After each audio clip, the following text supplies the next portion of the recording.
Hello everyone. Recently, many users have told me that the returns on SOFA products are not as high as they were initially, and they've asked for some strategy suggestions. As you know, the overall lending rates across the network have dropped, and our CH has also dipped quite a bit, right? So, with the decline in returns, today I'll recommend a few strategies to help you achieve a risk-free return of 25 to 30%. The first one is using range bound.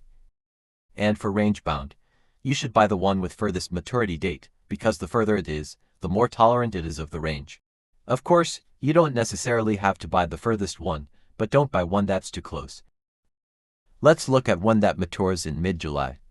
We can set a range, like 3,000 to 4,000.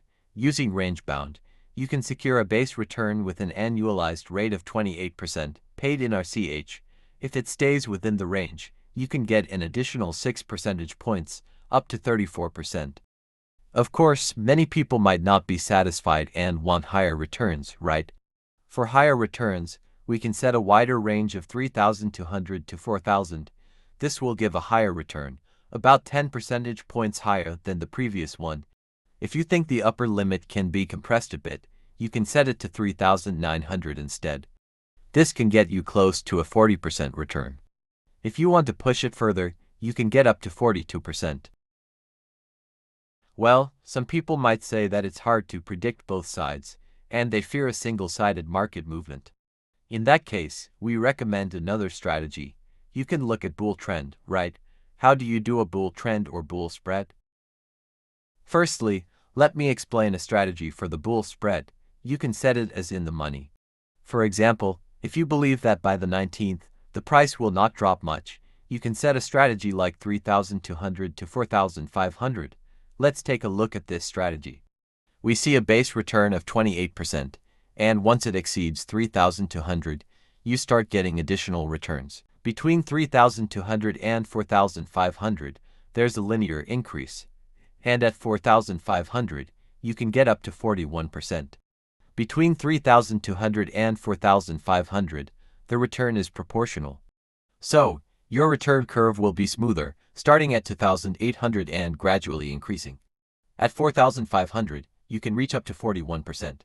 Compared to range-bound, this is better because if it falls to 3,500, you'll still get a higher return, possibly around 30-something% at 4,500, so you don't have to worry about the price dipping to 2,900 or 3,100 in the middle.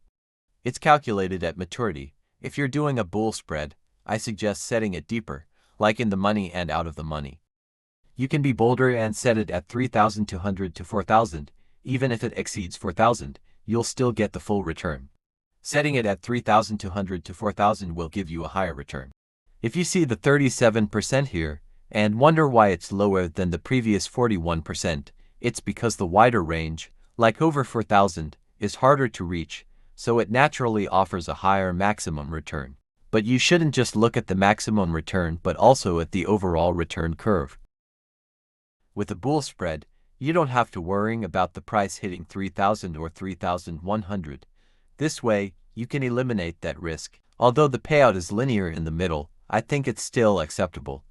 The bull spread won't give you very high odds, but it provides stable returns, always between 28 to 37%. Many people are satisfied with this, especially those with low risk tolerance.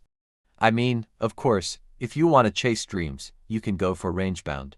Similarly, we can use a bear spread if you are bearish. If you think there is a slight chance it might possibly rise, you can set a bear spread, like 3,600 to 2,900. Let's take a look. If it drops to 2,900, you get the highest payout, with an annualized rate of 48%. Between 3,600 and 2,900, you still get some return. Even if it stays at 3,500, you get a bit more than 2,900. This way, you can balance your risk preference using two different spread strategies. The 29 to 48% range is quite attractive, right? With the bear market lately, earning an annualized return of 48 or 30-something on USDT here is still worthwhile. So that was a tutorial on how to set a deep in the money option. Normally, we don't set deep in the money options, but with request for quote pricing, you can set deep in the money options, making the spread range larger and the returns smoother. So did you learn something from today's video? Alright, bye.